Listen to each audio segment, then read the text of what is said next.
सभी लोगों को नमस्कार। आप देख रहे हैं खबरवती और मैं हूं आपके साथ पारुल त्रिपाठी। ममता बनर्जी और केंद्र सरकार की ज्यादा कुछ खास बनती नहीं है, क्योंकि हर तरफ विचारों की लड़ाई है और यहाँ तो सत्ता की भी लड़ाई है। आए दिन ममता बनर्जी सुर्खियों में बनी रहती है। एक और नए बवाल में फंस गई है ममता बनर्जी। क्या कुछ है पूरा मामला, चलिए विस्तार से जानेंगे। लेकिन उससे पहले जिन लोगों ने चैनल को अभी तक सब्सक्राइब नहीं किया है, प्लीज कर लीजिए, क्योंकि आपके लिए बिल्कुल मुफ्त है और वीडियो अंत तक जरूर देखिए। दिल्ली में शनिवार यानी कि 27 जुलाई को प्रधानमंत्री नरेंद्र मोदी की अध्यक्षता में नीति आयोग की गवर्निंग काउंसिल की 9वीं बैठक हुई। पश्चिम बंगाल की मुख्यमंत्री ममता बनर्जी मीटिंग को बीच में ही छोड़कर बाहर निकल गई। ममता ने आरोप लगाया कि उन्हें बोलने नहीं दिया गया, माइक बंद कर दिया गया। उन्होंने कहा कि बैठक में विपक्ष की ओर से सिर्फ मैं शामिल हुई थी। भाजपा के मुख्यमंत्रियों को बोलने के लिए 10 से 20 मिनट तक का समय दिया गया, जबकि मुझे केवल 5 मिनट मिले। इधर सरकार ने ममता के इन आरोपों को झूठा बताया है। वित्त मंत्री निर्मला सीतारमण ने कहा कि ममता झूठ बोल रही हैं, माइक बंद नहीं किया गया था। हर मुख्यमंत्री के बोलने का समय तय था। उन्हें झूठ पर आधारित नैरेटिव गढ़ने के बजाय सच बोलना चाहिए। नीति आयोग की बैठक सुबह 11 बजे से दोपहर 3 बजे तक 5 घंटे चली। बैठक में इंडी अलायंस के ब्लॉक के राज्यों के मुख्यमंत्री शामिल नहीं हुए थे। इनमें एम.के. स्टालिन, सिद्धारमैया, रेवंत रेड्डी, सुखविंदर सिंह सुक्खू, पी. विजयन, हेमंत सोरेन, भगवंत मान और अरविंद केजरीवाल शामिल है। बिहार के मुख्यमंत्री नीतीश कुमार भी नहीं पहुंचे। राज्य के 2 डिप्टी सीएम सम्राट चौधरी और विजय सिन्हा शामिल हुए। भाजपा शासित राज्यों के ज्यादातर सीएम इस बैठक में मौजूद रहे और इसी बैठक में बवाल हो गया है। पश्चिम बंगाल की मुख्यमंत्री ममता बनर्जी ने नई दिल्ली में चल रही नीति आयोग की बैठक से ये आरोप लगाते हुए वॉकआउट कर दिया कि जब उन्होंने राज्य के लिए धन आवंटन के बारे में बोलना शुरू किया तो उनका माइक जानबूझकर बंद कर दिया गया। उन्होंने आरोप लगाया कि जब मैंने बजट में पश्चिम बंगाल के साथ भेदभाव के बारे में बात करना शुरू किया और राज्य के लिए धन की मांग की तो उन्होंने मेरा माइक बंद कर दिया और मुझे बोलने से रोक दिया।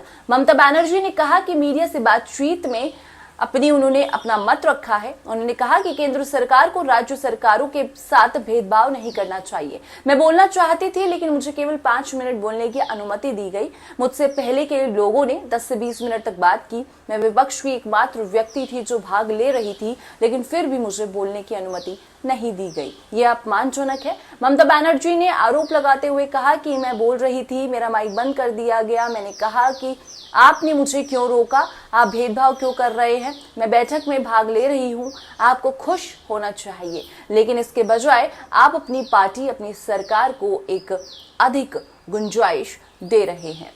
विपक्ष की ओर से केवल मैं ही हूं और आप मुझे बोलने से रोक रहे हैं। ये न केवल बंगाल का बल्कि सभी क्षेत्रीय दलों का अपमान है। अब इस बयान के बाद बवाल मच गया है और एक और टर्निंग पॉइंट आ गया है। पीआईबी फैक्ट चेकर की हुई एंट्री। पश्चिम बंगाल की मुख्यमंत्री ममता बनर्जी के माइक वाले मामले में एक अलग ही एंगल सामने आया है। अब इस मामले में पीआईबी ने अलग ही दावा किया है।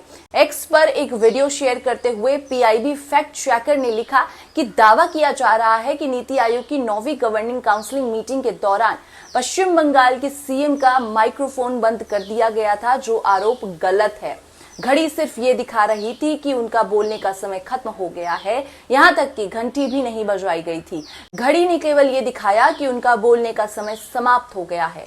वर्णमाला के मुताबिक सीएम पश्चिम बंगाल की बारी दोपहर के भोजन के बाद आती, लेकिन पश्चिम बंगाल सरकार के आधिकारिक अनुरोध पर उन्हें 7वें वक्ता के रूप में शामिल किया गया, क्योंकि उन्हें जल्दी लौटना था। ममता बनर्जी को समय से पहले ही बैठक को छोड़कर जाना था। ये तो सरकार की तरफ से बयान आया। ममता बनर्जी पर विश्वास करना थोड़ा मुश्किल है, क्योंकि जो इंसान देशद्रोह जैसे स्टेटमेंट दे सकता है वो तो कुछ भी कर सकता है या कुछ भी कह सकता है।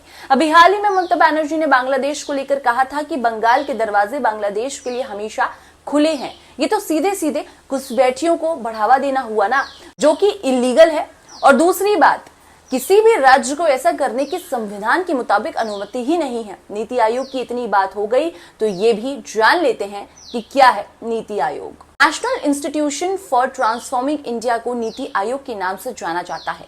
ये भारत सरकार का एक नीति थिंक टैंक है, जो सरकार के कामों और नीतियों की जानकारी देता है। केंद्र की मोदी सरकार ने 2015 में 65 साल पुराना योजना आयोग की जगह नीति आयोग का गठन किया था। योजना आयोग देश के विकास से संबंधित योजनाएं बनाने का काम करता है। नीति आयोग सरकार के लॉन्ग टर्म पॉलिसी और कार्यक्रमों के लिए रणनीति तैयार करने में अहम रोल निभाता है।